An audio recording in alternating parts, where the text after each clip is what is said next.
Hello, everybody, and welcome to the Sketching Hour, where I am here to watch two amazing artists be cold and icy at the same time. I'm Lauren. I'm the content coordinator for Idle Champions, and below me are the amazing artists. Alexis, go ahead and say hello and introduce yourself. Hi everyone, I'm Alexis. I'm the art lead on Idle Champions, and I'm excited to draw some icy robot monster cute animal things. All the things. And Michelle, same question. Please introduce yourself. Hi, I'm Michelle. I'm one of the artists on Idle Champions, and I'm also excited to draw some Icy Robots. Now, why are we drawing Icy Robots? Well, here's the thing. Let's as much as I want to stay on this adorable hello screen, let's go to some rolling tables, which you'll notice there are only two adjectives, ice and robotic, or robotic and robotic, whichever we want to do. Last week we discovered that after 34 episodes of this show, we had made it through the vast majority of the things that were on the lists. And as much as I update them, every once in a while, something just hangs around for a while. And while there were a couple of monsters and a couple cute animals, because, numbers happen, there were only two things on the adjective list that have been on the list since episode 1 and have just never been rolled. Mm-hmm. Guess which ones they were? Yes, ice and robotic. So we're doing ice and robotic today. We're just getting them off the list. We're getting them done. So I believe that Alexis is going to roll for cute animals. Michelle is going to roll for monsters. I brought dice, but I'm not going to roll. I'm just going to show off my dice because I got some of my Wormwood Kickstarter dice. So I got sparkly dice. So let's see what icy and robotic stuff is going to happen. Oh, I love that noise. All right, what do we get for monsters? 5 for Dergaloth. Ah, the Dergaloth. Yes, I just put that on there. I don't even know what that is, so I'm going to look that. To the D&D Beyonds. And cute animal? 4 for Platypus. Ooh, Platypus. Low rolls today. So we have icy, robotic Dergaloth Platypus. You have discovered the Dergaloth, have you? Oh. Okay. All right, Michelle, how would you describe that creature? Because this is one of the, A large beetle with 5 arms in a circular body. Mm-hmm. Kind of like a barrel. Yeah, a barrel with arms. A barrel with and a head poking out the top. Yeah, a bug head. And 3 legs. Yeah. It's a big beetle. I think it actually is a medium. Oh, it's a fiend, yes. This is from Mordenkainen's Tome of Foes, which is technically one of the newer animals. But yeah, it was time to dive into some of the less known D&D creatures. So there you go. And I'm going to go ahead as all of our icy hellos go away. Actually, you know what? I'm just going to keep it as Ice and Robots. I think today's title is Ice and Robots. I like it. Let me get this hello off here. There we go. Goodbye, hello. Goodbye, cute little robot. So we have a couple more people on the team who I haven't had a chance to introduce just yet. That being Martin, our amazing producer, moderator, and the person who is hanging out in chat, who is going to be grabbing any questions that you might have. If you have questions about art, or Idle Champions, or about dice, or icy robots and obscure monsters from Mordenkainen's Tome of Foes, go ahead and ask them in the chat. Use question in big capital letters before your question so that Martin can see it easily and grab it and go ahead and put it into our backstage chat. I'd really appreciate it. I love how both of you has immediately started with a barrel-like shape. That's amazing. And a bill. A barrel and a bill. That's the name of my next album, A Barrel and a Bill. Except it's going to be, it's going to be Bill like the name Bill, but then everybody's going to be Platypus. This is the name of my next D&D group. And they're all platypus people named Bill. They're all Warforged platypus people named Bill. I'll keep working on this. Meanwhile, while they're working on this, let me show off last week's art. Last week we had enraged astral dreadnought caterpillars. And I put them a little closer together. So it's like, fight, fight, fight, fight. Yes. They do look like they're about to fight. Or kiss. I don't know, one of the two. I just, when I was positioning them, I'm not going to claim to be an amazing graphic designer. I'm not even going to really claim to be a graphic designer. I'm just somebody who takes amazing art and sticks it into a template so that we could put it out on social media. And I was putting these two together. It's like, okay, this one I got to put over here. And then what if I just kept putting the yellow one a little closer to the green one? A little closer. Oh, that's too close. Okay. So yes. There you go. Your astral dreadnought caterpillars are so enraged that they got super duper close. And we even had fan art of the astral dreadnought enraged caterpillars. Banana Awesome. Mobster back as always. Oh, wow. Yeah. It's a lot of teeth. Yeah. I think you fit right in between the other two. This is the whoever wins the fight with the first two gets to face off against this one. Yeah. And I do super appreciate that Banana Mobster added a person for scale. Oh, I see. Yeah. I mean, I don't know if the program they use has a banana for scale, so I just appreciate the little tiny person. Astral Dreadnoughts, they're huge. But yes, that was last week. We'll see if this week is more adorable. We've been on a fun, evil, creepy monster kick. I think Platypus might help soften up this creature a little bit more. Yeah, maybe just a little bit. Just a little. I mean, platypus are adorable, but they also are venomous, and they're predators, and I think they're also poisonous. I think they're both. Are they? Oh. I think they're from Australia. I never discount anything coming from Australia. I think they're like both a mix of a bunch of different animals all stuck together. I mean, there's that too. There was the thought, do we put a platypus on?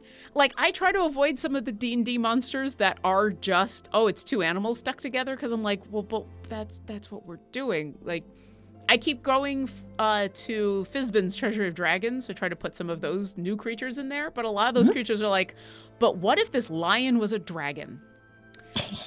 But what if this dragon was a lion? And I'm like, well, but we do that on the show. If I put this in here, aren't we cheating? You know? Yeah, I guess it would end up being like an extra squashed monster. Like you've got the monster and animal and then another animal. I mean, we talked about this with the owl bear and it worked out, but there was a lot going on there. Yep. Oh, Babylon Ranger, they glow teal under the black light. Yes.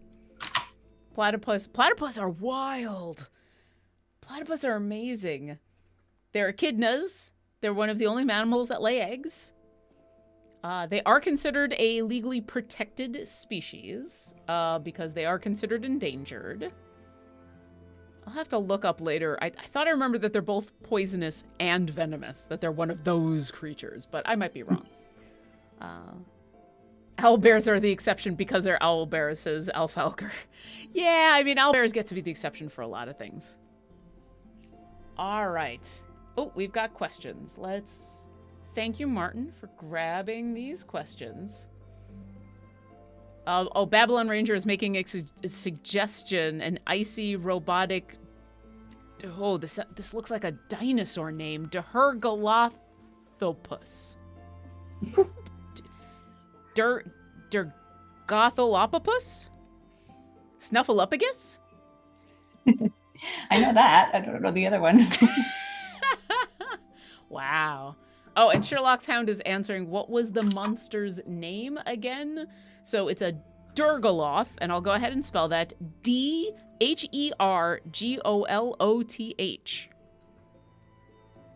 You can find it in Mordenkainen's Tome of Foes, in D&D Beyond, in all of the places. I wonder if they actually... Is this one of the ones that has a... Yep. Dergaloth. I don't know if you could all hear that. I'll have to... My two fellow co-hosts might not have been able to hear that, but dear wonderful chat, were you able to hear... I believe that was Marisha saying the name of that creature? Yes. There you go. I had to wait for the chat delay to catch up with my question. So yes, that's what this creature is, and very accurately described by the two artists, Dergaloth. It is a fiend, technically a Dergaloth. So if you want to go down that rabbit hole. People are asking. We've already got suggestions for names. I second the motion about one being named Perry. Okay. Good name. I mean, Perry's a good name. Yeah. Well, I'll ask for more names when we get a little later into the show, and the two of you have had a chance to really dig into these icy and robotic Dergaloth platypuses. Names. So many names. Here, I'll go ahead and also put this in chat for people. I know I spelled it out for those of you who are watching at home, but here's Dergaloth. It's a fun one. It's a cool creature. It's got a couple of cool tricks up its sleeve. It is not just a bag of hit points and a bunch of claws. It's got some spell casting. It does have flailing claws, as you would imagine, but it can teleport. It's pretty cool. Let's see. Martin, speaking of D&D, I'm looking at joining my sister's D&D campaign. Very cool. Which I guess is over the break as a Stormcaller Barbarian. I'm very excited. Ooh, very nice. Stormcaller Barbarians are fun. Yeah. Barbarians are super fun. Alias Buck saying, bless you. Listen, I just try to pronounce the things, that's all. Yeah, Martin, have so much fun with that Stormcaller. That's super amazing. I'm curious if you've played D&D before. Will this be your first time? Let's see. Sherlock's Hound says, little idea suggestion for today's theme, ice circuits. That could be I'll interesting. add some circuits in here, that's for sure. There you go. Suggestion taken. Yes, I'll add some. Oh, and Martin says that he's played D&D before, but never a barbarian. So Nice. enjoy smashing people in the face. Enjoy raging. Enjoy coming up with ways that you can rage. I think everybody kind of gravitates towards the loud yelling rage, which is fun, but there's all kinds of other ways that you can rage. My favorite I can just like. Oh, go ahead. Go ahead. Just the quiet rage where it gets all quiet and everyone gets really scared. Mm-hmm. I would like to rage. And then you just look really angry and everybody knows. It's like mom rage. No, nobody ever wants mom to be angry in mom rage. At least some mom rage is that simmering like. Yeah. Just like a rage where you're just like, it's fine. I'm fine. Oh. You're like walking on eggshells. Like, it's not fine. She's not fine. It's fine. It's totally fine. Yeah, forget it. It's fine.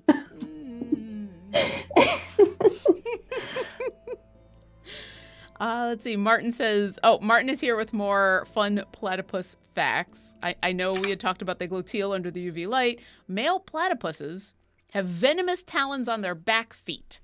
Okay, so they're venomous. And also platypuses don't have stomachs. What? Oh. I mean, they're weird. They're weird animals. They really are just D&D animals, except in Australia. Let's see. Clangdon Travis says, not a question, but thanks for introducing me to Magma Studio, which, for those of you who don't know, we haven't talked about this in a while. The program that we are using so that Michelle and Alexis can draw on the same canvas and we can watch is literally called Magma Studios. You can find it online. I just got some Wacom tablets. Is it Wacom or Wacom? Wacom, maybe. I like to say Wacom, but I think it's actually Wacom. Okay. Okay. I I don't know. I don't know. I said Wacom, and then I was like, that sounded wrong. Well, Black to Clarendon Travis, who just got some of those tablets of the title that I won't mention for my classroom through a grant. Ooh, very nice. Ooh. And we'll be using Magma Studio since they pretty much only have Chromebooks, and so everything needs to be online. Oh, Hey. that's awesome. Yeah. Well, congratulations on that. I'm glad that we could help with that. That's amazing. And congrats to your classroom for getting that grant. I know classrooms always need more assistance. And so them being able to get a whole bunch of tablets and get into the world of digital art, that's amazing. I can't wait to see all of the amazing creatures that your students draw, because that's what they're going to be doing, right? Is mashing up monsters and adjectives and cute animal. No, probably not. Well, if they do, I'd love to see them. Yeah. We would love to see them. Classroom full. Absolutely. Let's see. Oh, Martin is updating us on the Stormcaller Barbarian. There's so many fun things to do. Calm anger as a storm builds around the character sounds terrifying. Yes.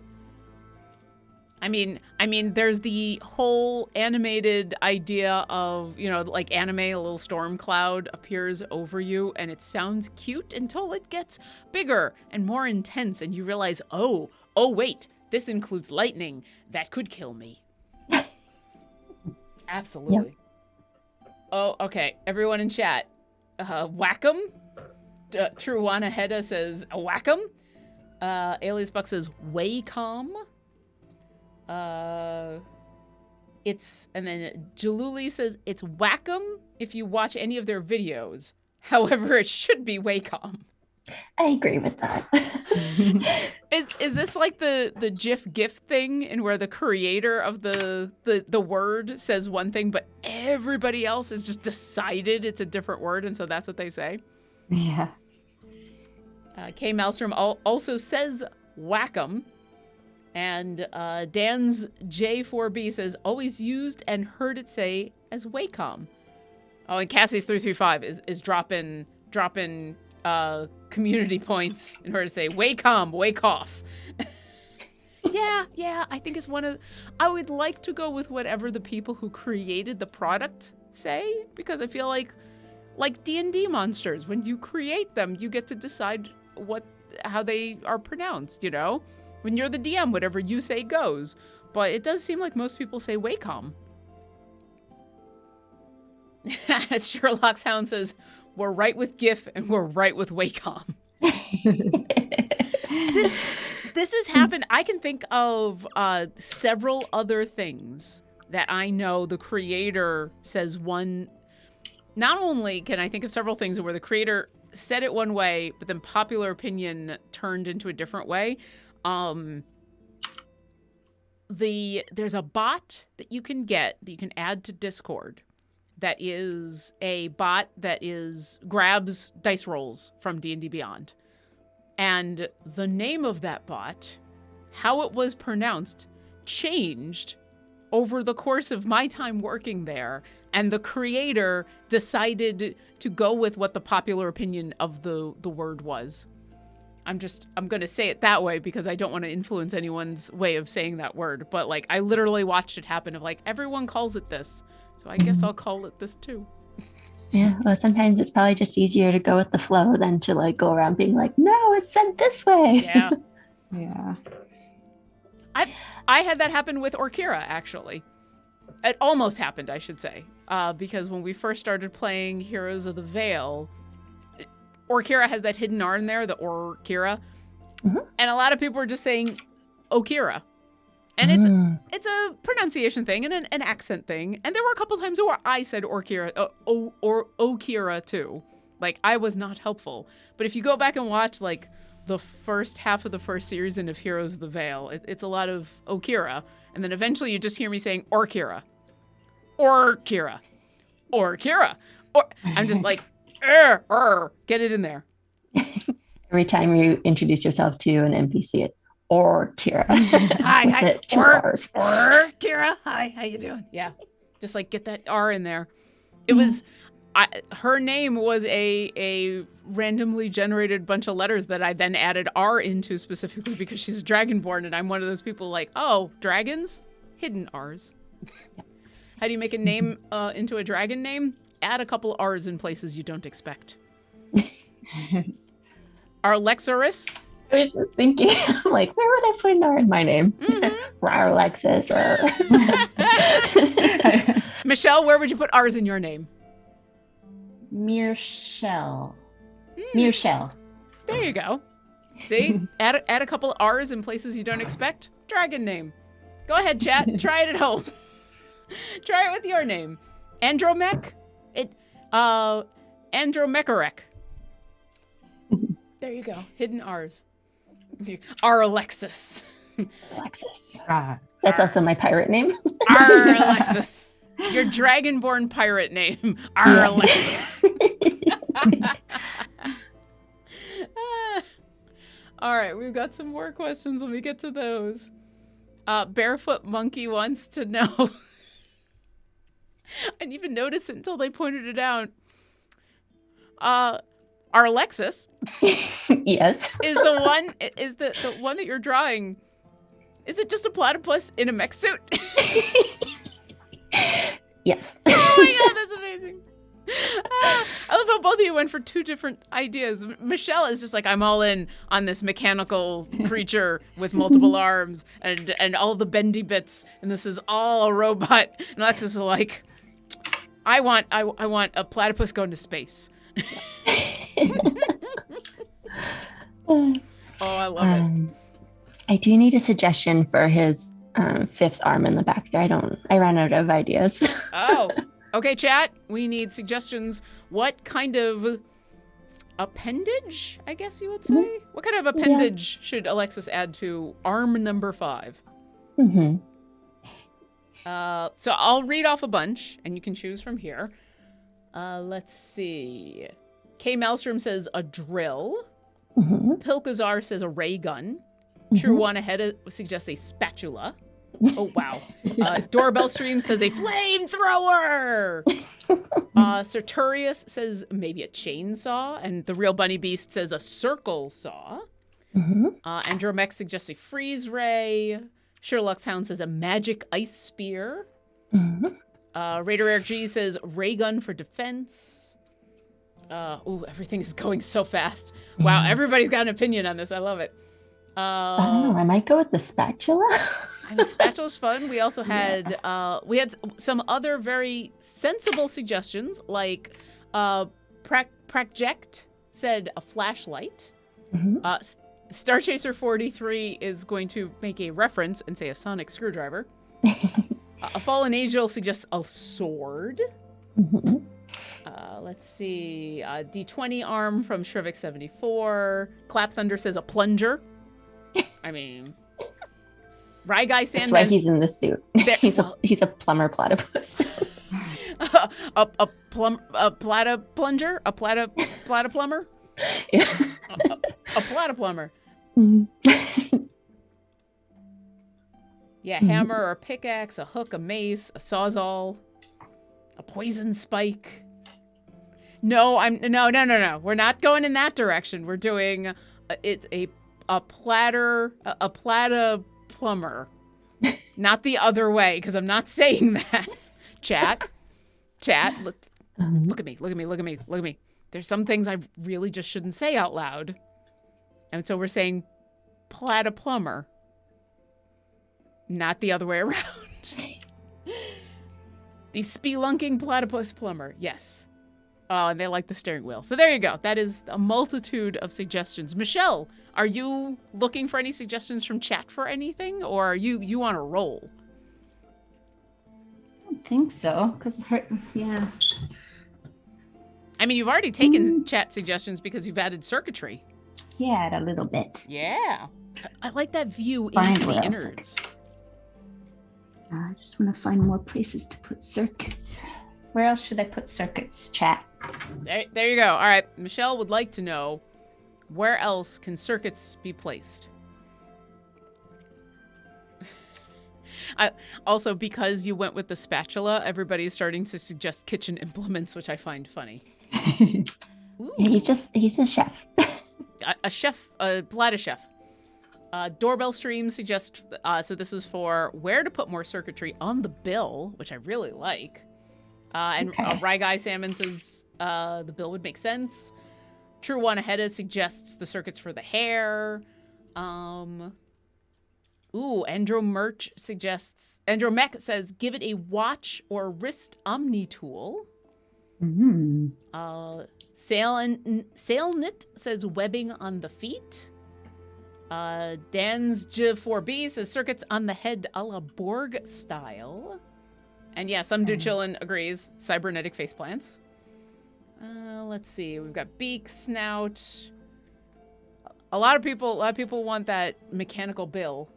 Yeah, I think I gotta add some to the face and the bill. Ooh. That'd be cool. Good. Also, Nooble76 suggests a Terminator-style red eye. Yes, that's a good idea. Ooh, Yeah. like one of those, like, kind of sticking out just a little bit so that if this was an animated thing, you could see it looking around and peering all over. Yeah. Oh, I like that too. Loki Cromwell, a mechanical monocle. A laser red eye with a monocle. Why not both? Feather quills. Oh, and now we're talking about GIFs and GIFs again, so I'm out. I'm done. Oh, you know what now is a good time for? Because I haven't shown this off yet. If you missed last week's show, we had an exciting announcement. We've got coloring pages. Look at that. These are the two creatures that were created during our Extra Life stream, and one of the stretch goals for that stream was that the creatures that Alexis and Michelle drew painted, because that was watercolors, so painted. Yeah. That the two of them painted, that they would turn into watercolor sheets. So, or coloring sheets. It could be watercolor sheets. I mean, why not both? So go to our Discord, discord.gg/idlechampions, and you can download those sheets from there, and you can color in your own fungal salmon ankegs. Back to That's that. what you always wanted. That's exactly what I wanted for Christmas, was fungal salmon ankeg sketching our coloring sheets. I mean, I've put it on my list every single year, and Hanukkah Harry never brings it to me, and I'm just always so disappointed. So now I can just have my own. Oh, Sherlock Hounds wants to know, can we get a top hat for one if another does a monocle? They want I these could to do be, a top hat. they want them to be dapper ice robotic platypus Dergaloths. You know, like you do. Yeah. Mr. Freeze platypus. Ooh, yeah. I have to say, my favorite version of Mr. Freeze is the one from the Batman animated series. Oh, totally. He's amazing and heartbreaking and I know. so good. So good. Like one of those, there's so many Batman villains that are just wild and ridiculous and have no real redeeming qualities about them and are just there to make the world miserable and do horrible, horrible things. And then there's people like Mr. Freeze, who you just want him to be with his wife. Mm-hmm. Oh, animated series aren't supposed to make me cry. Yeah, he's got the saddest story, I think. Yeah. One of them. I mean, actually, all the Batman villains have pretty good sort of origins in some sense. Yeah. Even if there's a lot of, and then they fell into a vat of chemicals. There is a lot of that, isn't there? Yeah. I mean, a lot of superheroes and villains who were created around that time are fell into a vat of mysterious chemicals and or radiation. Because So a wizard did it of the superhero. yeah. Totally, a wizard or an alchemist did it, you know. It was radiation or vat of chemicals because, you know, it was the 50s and the 60s and that's what people were scared of. So Yeah. I'm going to be bit by a radioactive spider and then fall into a vat of acid. Mm-hmm. You know, those OSHA violation vat of acids that are just lying about. Let's see. Evil Emperor Zerg has a question. Are hummingbirds on the list yet? And I think... Yeah, number 17. Number 17, hummingbird is on the list. So one day we will get an adorable, cute little flyer that's just flappy little wings. Let's see. Ryguy Sandman wants... they want Alexis's platypus mecha chief as a playable character in Idle Champion. and then Michelle's as a playable or not playable, as a monster. And the two of them can fight. Let's see.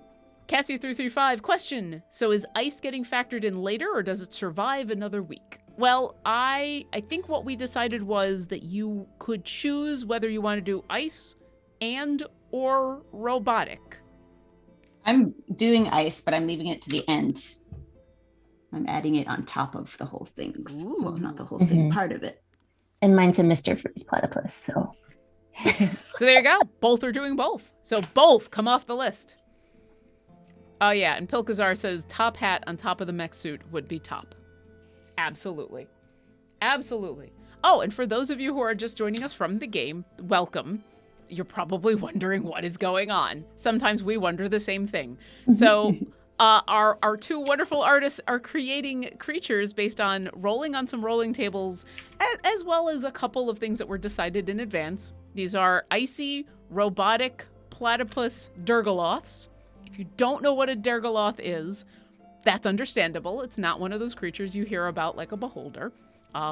You can find it if you go looking in Mordenkainen's Tome of Foes under Dergoloth. Basically take some of the creature you see before you and make it 100% a very angry insect. So both of these are actually pretty accurately representing the Dergaloth and the platypus because bills. So yeah, that's what the two of them are drawing. And, there was a couple people at the beginning of the chat, or at the beginning of the show, who were already coming up with names for these two creatures. And I feel like we've gotten far enough into the drawings that now is a good time that we can start talking about what are we naming these two?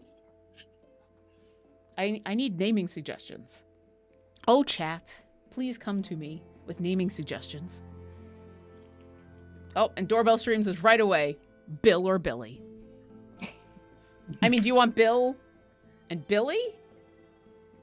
Or is it one creature that could be Bill or Billy? Mm-hmm. Oh, and also Perry. I mean, I think Perry has to be one of them, right? Yeah, it's a very appropriate name for a platypus. Absolutely. The question becomes, who gets Perry? Are the two of you going to fight for it? Well, let's see what else we got. Chip and Chili. Mr. Freeze and Victor Fries. Ooh. Bill and Ted. Chillum for the right one. Arnie. Periwinkle. Periwinkle's so cute. Yeah. Our Green Paradox suggests Plyduck, and I'm pretty sure that that's a Pokemon. So let's not get us sued by the Nintendo Corporation, because I'm pretty sure that's a Pokemon. Oh, here we go. Some dude chilling suggests Perry, but he says to spell it Peary, as so that it's unique. Yeah. Oh, that's Psyduck. I am so sorry. I'm thinking of Psyduck. That is me being way too old for way too old for Pokemon. My apologies. Do not call these Psyduck. Okay.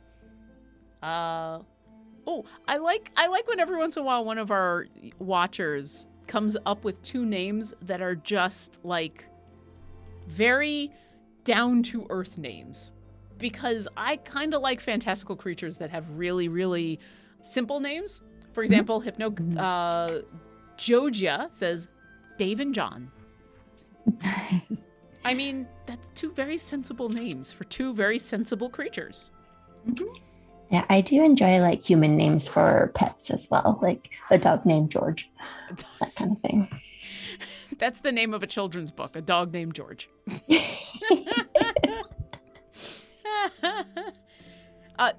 The Real Bunny Bee says, you're never too old for Pokemon. That is true. That is very true. There's a new Pokemon game, I believe, that is out that I've seen a lot of people very excited for. It's just, it came out at a time in where I missed playing it, and so I don't have the nostalgia factor. And so, but hey, if you're enjoying Pokemon, go for it. I just feel bad that I thought that this was a Psyduck. Kay Maelstrom suggests Mars and Martin for the names of these two creatures. Yeah, I find that funny, but then then we're gonna have Garwar coming up as a name, and like I don't want anyone to feel left out.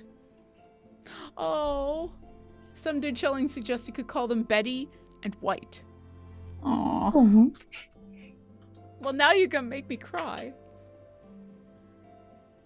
Cassie's335, that's an excellent name. I'm not going to say out loud. Rye Guy Sandman, Borg, and Bob. Star Chaser 43.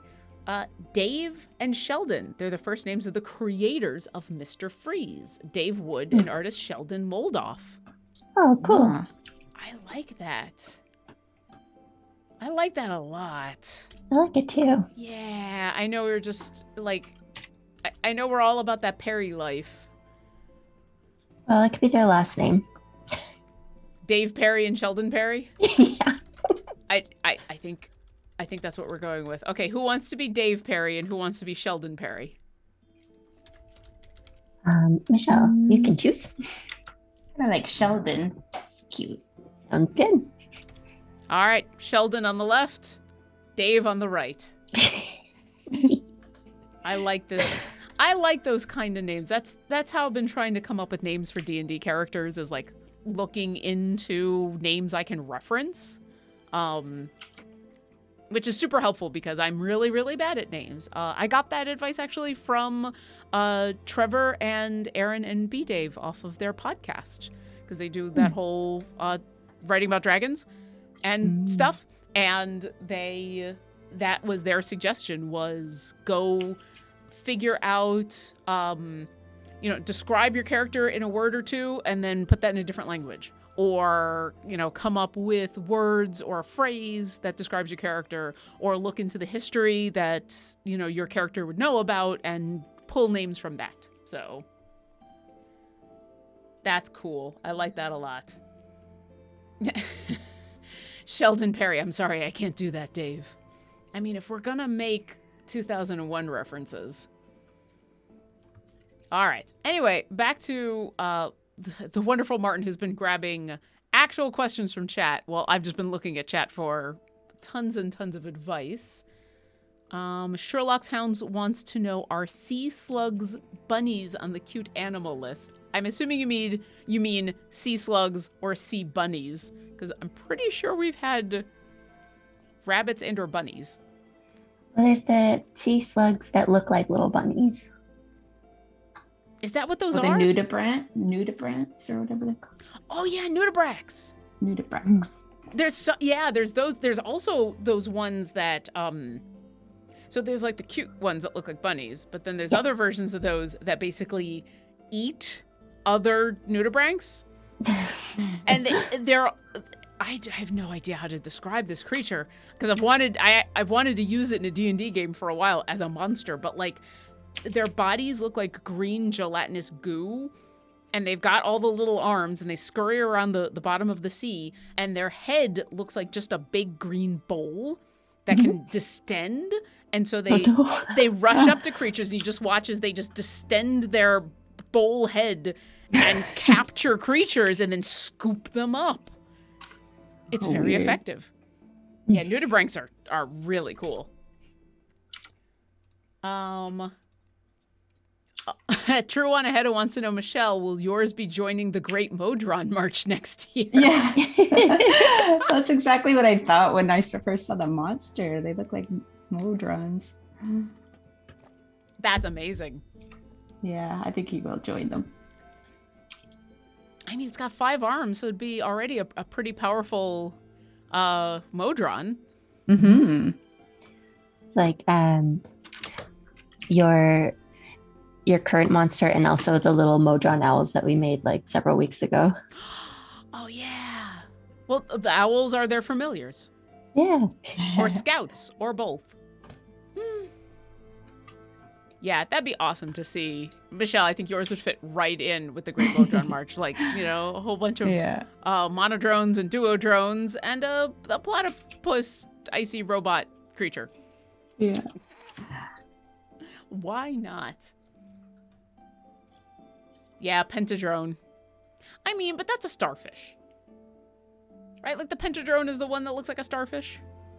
This is not a starfish. So. It just happens to have 5 arms. Oh yeah, if you don't know what modrons are, definitely go check them out. They're very cool. They're very cool creatures. Oh, Sherlock's Hound says there are sea slugs that are called sea bunnies, and they are cute. All right, it is that time of the show where I do a Google search. Oh my God. You've got to be... No, that's not a real thing. Thank you. Oh, Michelle, you were right. It's a type of nudibranch. But it is 100%. It's just a bunny. It's just a bunny without a face. What the hell? It's a black and white rhinophore, somewhat that resembles a rabbit ear, that resembles rabbit's ears. It's just, yeah, that's the most ridiculous. And it's not that small either. Oh, it's a sea bunny. Okay, well, this is going on the list.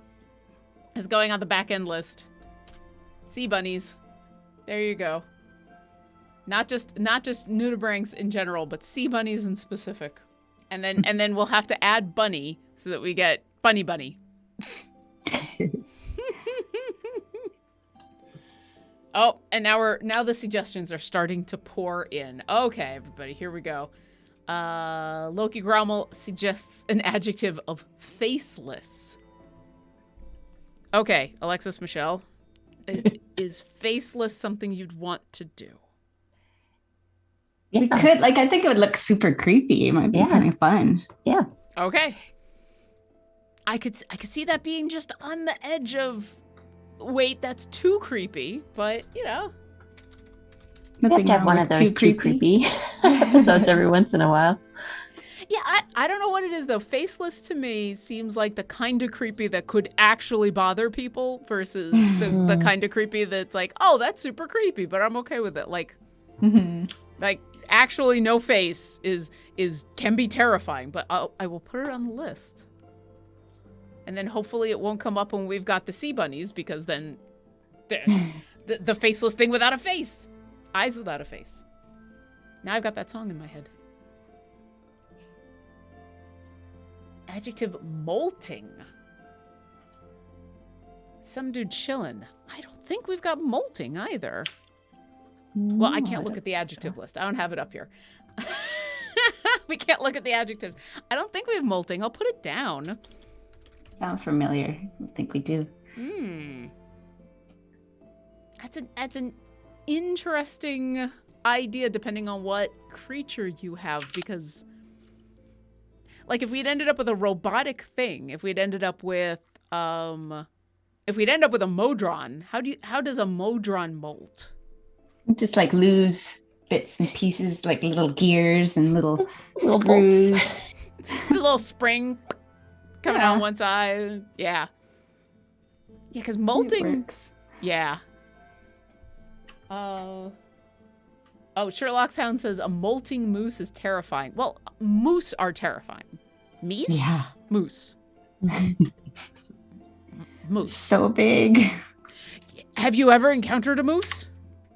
No, but I just saw that there's a video online of a car driving by one, and it's just like makes the car look like a toy. Mm-hmm. Yeah. Crazy how big they are. I've seen one, but from very, very far away. Ah. And I was glad that it was very, very, very far away. It was massive. Oh, yeah.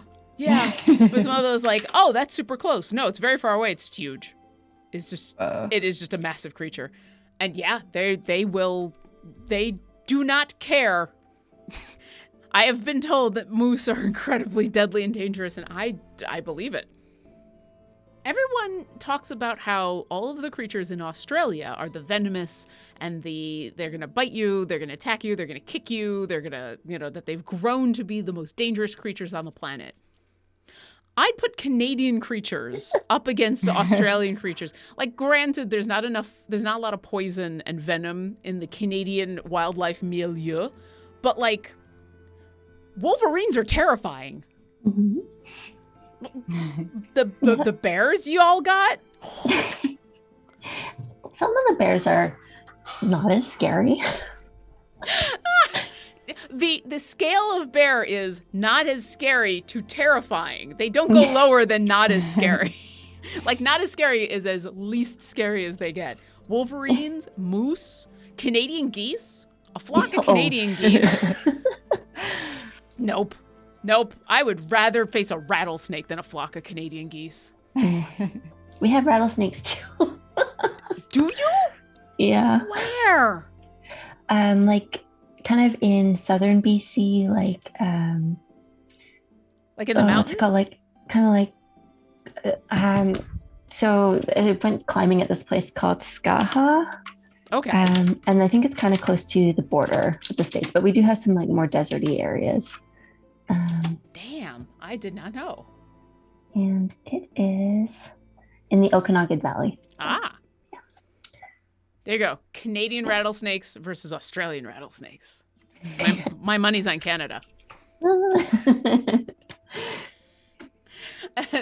Dance J4B says Canadian mosquitoes are huge and scary too. Yeah, well, they got to survive the winter. Anything around here that can survive the winter, scary. We survive the winter.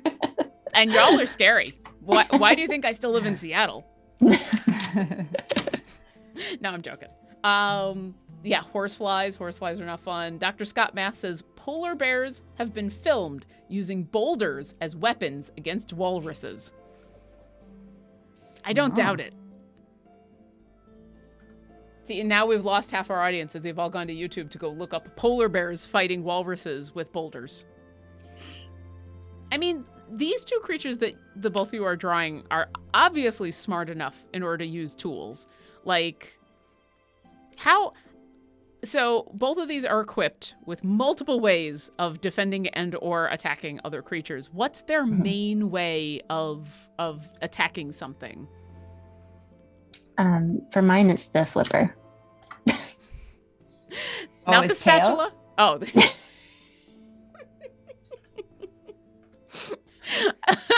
I love how Alexis said that. And Michelle and I went in two different directions.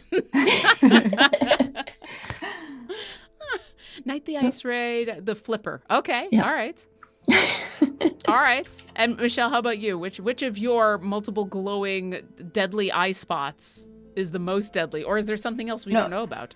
The arms, they just like spin. Oh. So the arms all just spin around and slap whatever's near it. Oh, wow. Slapping, or if they go sideways, that's slashing. That's... Ooh, I would not want to be within melee with that creature. Not the spatula. Everyone in chat is like, not the spatula? Come on. Apparently spatulas are deadly. Yeah. Okay, we've only got a minute or two left. We've got names. I know. We've got names for these creatures. Well, we're supposed to stop a little early. So that everybody can go and get ready for Champions of the Realms, which starts at 5 o'clock Pacific. That's going on tonight on YouTube. There'll be an in-game alert for it, but if you go to YouTube and do a search for Champions of the Realms, you'll find the next bout. They're in the semifinals. If you haven't been watching, it's a PvP game in where all the players are playing as champions that you can find in Idle Champions of the Forgotten Realms. Tonight is, I want to make sure I've got this right. Where are you, Champions of the Realms? Yes. So tonight is Alicia Marie as Barrowan versus Nora Ibrahim as Esmeralda. So you get to see both of them in the semi-final bout. Esmeralda is... I'm trying to remember exactly what her multi-class is, but I'm blanking on it. I know Barrowan is a cleric. So... that's going to be an awesome fight. So definitely after this, go and check that out. And then Dungeon Scrawlers is later tonight. So a full evening of D&D that is Idle Champions related for everybody to enjoy. Nice. But before we go, I'm going to show back off the coloring pages. Because look, we got coloring pages. Definitely come to our Discord, discord.gg/idlechampions, and check those out so you can download those. We'll also be putting this art up on the Discord so you can all enjoy it. And I think, unfortunately, that is it. We haven't had the chance to figure out how these creatures were created, but I feel like an artificer did it. Certainly seems that way. Yeah, yeah. Also, I love that we've added the top hat and the monocle to both of these creatures. I love you so much. This is amazing. Michelle, where can we find more of your amazing art on the internet? I am at Art of Michelle on Twitter and Michelle Papadopoulos on Instagram. Awesome. And Alexis, where can we find more of your awesome art? I'm on Instagram at alexis.thero and on Twitter at alexisthero. And I'm Lauren. You can't find any of my art because I don't draw things, because that would be bad. But you can find my music playing and some D&D stuff on Twitter as OboLauren. Thanks to everybody for hanging out with us as these amazing creatures were created. Thank you to Martin, who did a fantastic job as our moderator / person grabbing the questions in chat / person having to deal with the fact that every once in a while I'm looking at the chat and just going, "Oh, snow bunnies." Thank you to Wizards of the Coast for introducing us to some amazing creatures, including the one that we are working with today, the Dergaloth. That's right, the Dergaloth. And with that, we'll see you next encounter. Bye. Bye. Bye. Thanks.